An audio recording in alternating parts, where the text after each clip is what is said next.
China always seems like a whole different world by itself. Did you know that Facebook, Twitter, and Google are blocked in China? That doesn't mean that there isn't internet or social media in China.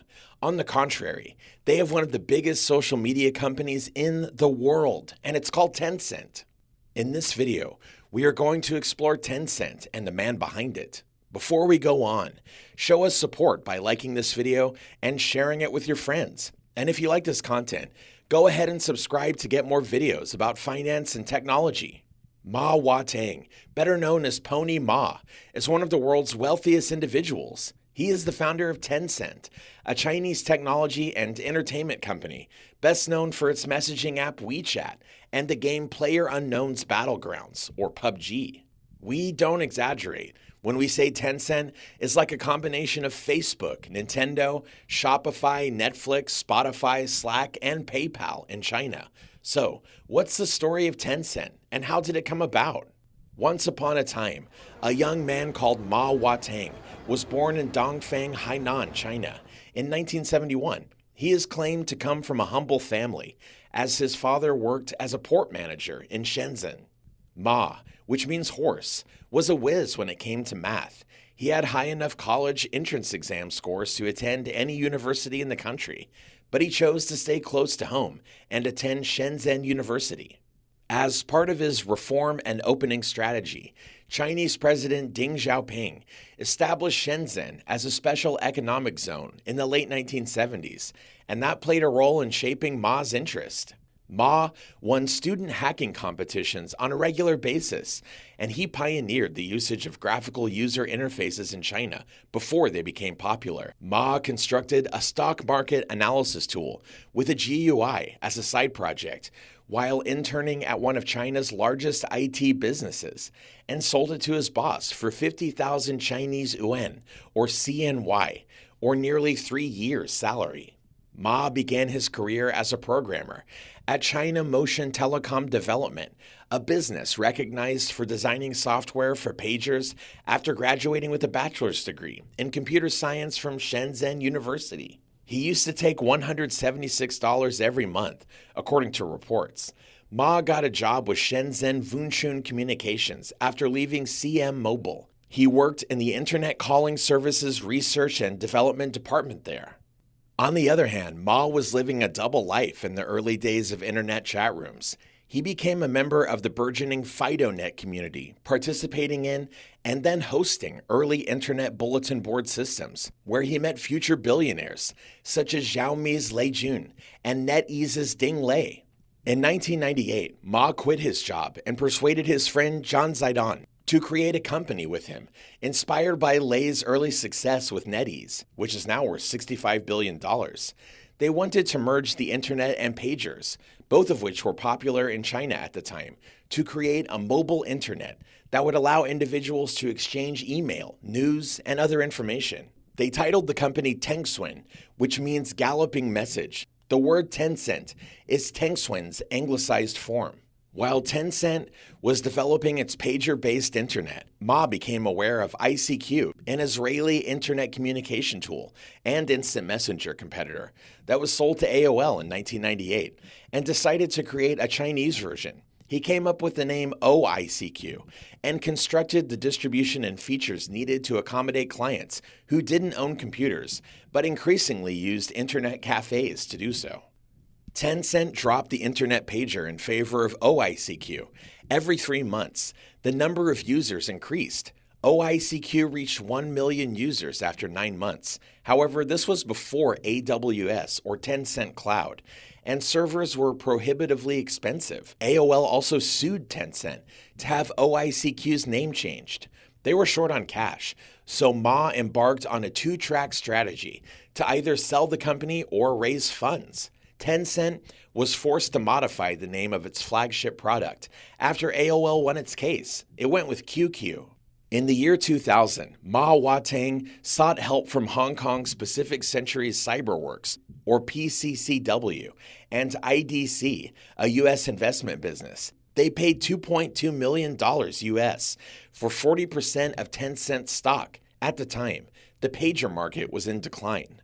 As a result, Ma Huateng enhanced the messaging platform by enabling users to send messages to mobile phones. Later on, arrangements with telecom operators who agreed to share message fees accounted for about 80% of the company's revenue. Ma wanted to sell the company for 3 million yuan, $431,000 US at today's exchange rate. But the best bid it got was for 600,000 yuan, or $86,327 US. The lack of demand proved to be a fortunate break. It's now worth 1,454,929 times the asking price of 3 million yuan.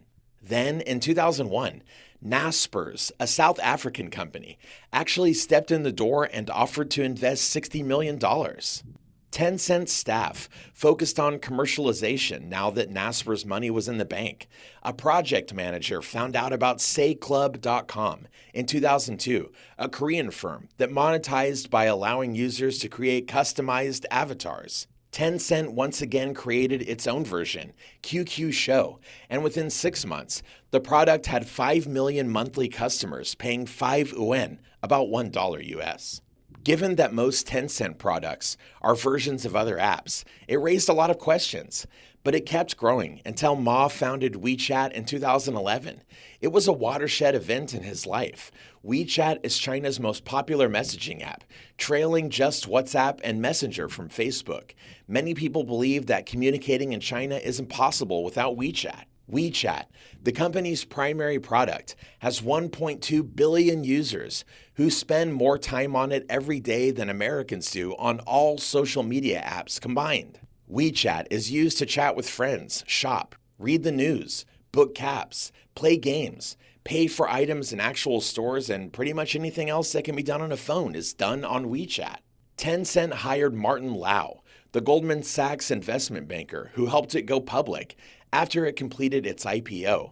Lau had the credentials: Chinese-born, Michigan undergrad, Stanford engineering master's, and Kellogg MBA, as well as a skill set that was complementary to Ma's. Lau became the company's English-speaking face, as well as the master capital allocator, a role that the shy Ma despised.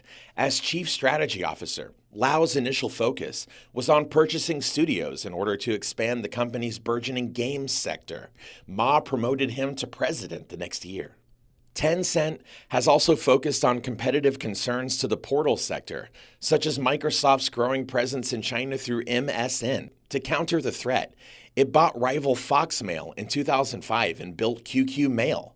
The product was a success, but Tencent also purchased Alan Zhang, the developer behind Foxmail. Tencent flourished quickly with Lau and Zhang on board, thanks to desktop games and the QQ platform. From $200 million in 2005 to $2.9 billion in 2010, the company's revenue increased by 15 times. However, it was in 2011 when Zhang and Lau truly made their impact. WeChat reached 100 million users in 2012. It took 433 days to reach the milestone. In comparison, it took 10 years for QQ, 5.5 years for Facebook, and 4 years for Twitter. WeChat debuted the Moments newsfeed and official accounts in April, allowing publishers and businesses to offer content and products and services. It had 300 million users by the end of the year. 2017 was the peak of Tencent's success, as WeChat launched many programs, allowing businesses to create full-featured apps on the platform. Pinduoduo, for example, connects farmers and distributors with consumers directly through its interactive shopping experience. WeChat's many programs make it into a super app. In the same year, Tencent released the most popular game in the gaming industry now, PUBG. Tencent's investments are evenly distributed between China and the rest of the world. Tencent has 103 investments, 54 of which are in China and 49 of which are worldwide. Tencent invests a big portion of its revenue generated in China outside of China, which is critical given that the Chinese government, even with its greatest enterprises, may be unpredictable. For example, in 2018, a government game review process stalled Tencent's gaming operations in the country and caused its stock to plummet by more than 20%.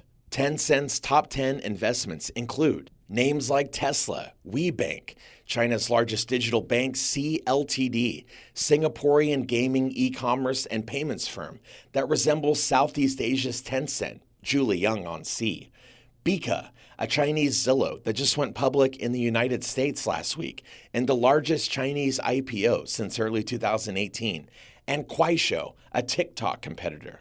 It even contributed to the production of the movie A Beautiful Day in the Neighborhood, which is a movie based on a 1998 Esquire profile of Mr. Rogers by journalist Tom Junod. And that's how Ma Huateng, known as Pony Ma, became the largest net worth in China, the 15th on the Forbes list. Subscribe to our channel for more great content just like this, and do share your opinions in the comments section.